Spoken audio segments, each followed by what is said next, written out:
జాతీయ పార్టీలుగా మేము అవ్వచ్చు, లేకపోతే కాంగ్రెస్ అవ్వచ్చు, లేకపోతే కమ్యూనిస్టులు అవ్వచ్చు. సరే, కమ్యూనిస్టులది భారతీయ జనతా పార్టీ తీరు వేరు. మా పెద్దలు శ్రీనివాస్ చౌదరి గారు చెప్పినట్టుగా మాకు ఒక పరంపరలో వస్తుంటాం, పోతుంటాం. ఈ ఆశ ఉండదు, నిరాశ ఉండదు. ఎప్పుడు రెండు సమానంగానే ఎంజాయ్ చేస్తుంటాం. అది మీకు తెలుసా విషయం.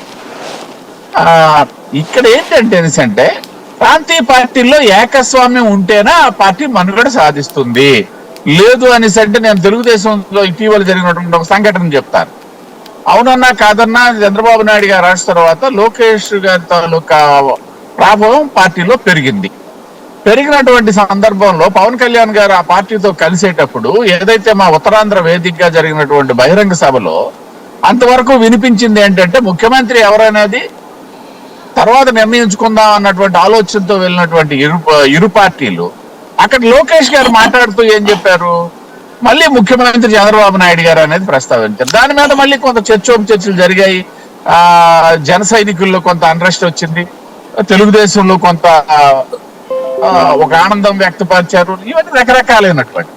అంటే నేనేం చెప్తున్నాను అనేసి అంటే ఇక్కడ ఏం జరిగింది, మామూలుగా లోకేష్ గారు కనుక ఒక ప్రకటన చేస్తున్నట్లయితే ఇది గత 2-3 సంవత్సరాల కిందట ఏదైతే పాదయాత్ర ప్రారంభించక ముందు, లేకపోతే తెలుగుదేశం పార్టీకి ఏదో కాస్త అనుకూల వాతావరణం వస్తుంది అన్నటువంటి భావన రాకముందు లోకేష్ గారు ఇది ప్రస్తావన చేస్తే అసలు పట్టించుకోవాల్సిన పనిలే. ఎప్పుడైతే లోకేష్ గారు పాదయాత్ర చేయటము, పాదయాత్ర ముగింపు సభ జరగటము, అదే సందర్భంలో చంద్రబాబు నాయుడు గారు అరెస్ట్ తర్వాత లోకేష్ గారు పార్టీ పగ్గాలు తీసుకుని ముందుకెళ్తారు. ఒక సందర్భంలో బాలకృష్ణ గారు అన్నారు, సరే బాలకృష్ణ గారికి అవకాశం లేదని తేలింది. దానికి లోకేష్ గారే కరెక్ట్ అని చెప్పేసి ఒక భావన తెలుగుదేశం పార్టీ కూడా ఎస్టాబ్లిష్ చేసుకుంటూ వచ్చింది. ఆ సందర్భంలో లోకేష్ గారు అది మాట్లాడినందువలన ఇక్కడ అసలు కాన్సెప్ట్ అనేది మొత్తం దెబ్బతింది. సరే, తర్వాత సర్దుకోవడము అది వేరే విషయం అనమాట. నేను ఎందుకు చెప్పానంటే ఈ ఎగ్జాంపుల్ ఖచ్చితంగా ప్రాంతీయ పార్టీ అన్నాక అది వ్యక్తి ఆధారంగా నడవాల్సిందే. అలా నడవకపోయినట్టయితే వాళ్ళు రాజకీయాలు దాంట్లో నిలబడలేరు. మనం ఎక్కడే కాదు, ఉత్తరప్రదేశ్ లో సమాజ్వాదీ పార్టీ ములాయం సింగ్ వర్సెస్ కొడుకు మనం చూసాము ఆ రోజు కూడా. అంటే అక్కడ ఎవరో ఒకరు ఉండాలా, తండ్రా లేకపోతే కొడుక. అంతేగాని ఇద్దరు కూడా చేస్తామంటే, నేను బహుస్వామ్యం కూడా అన్నట్లా, ఇద్దరు మేనేజ్ చేస్తామంటే కూడా ప్రాంతీయ పార్టీల్లో సాధ్యపడదు. కాబట్టి ఇవాళ ఏం జరుగుతుంది అనేసి అంటే, ఇవాళ వైసీపీ ఎమ్మెల్యేలు బయటకు వెళ్ళిపోతున్నారు, ఎమ్మెల్సీలు బయటకు వెళ్ళిపోతున్నారు అనేసి అంటే నేను అదే ప్రశ్నిస్తున్నాను. మొన్నటి వరకు జగన్మోహన్ రెడ్డి గారు నా వల్లనే గెలిచారని అనుకున్నారు కదా.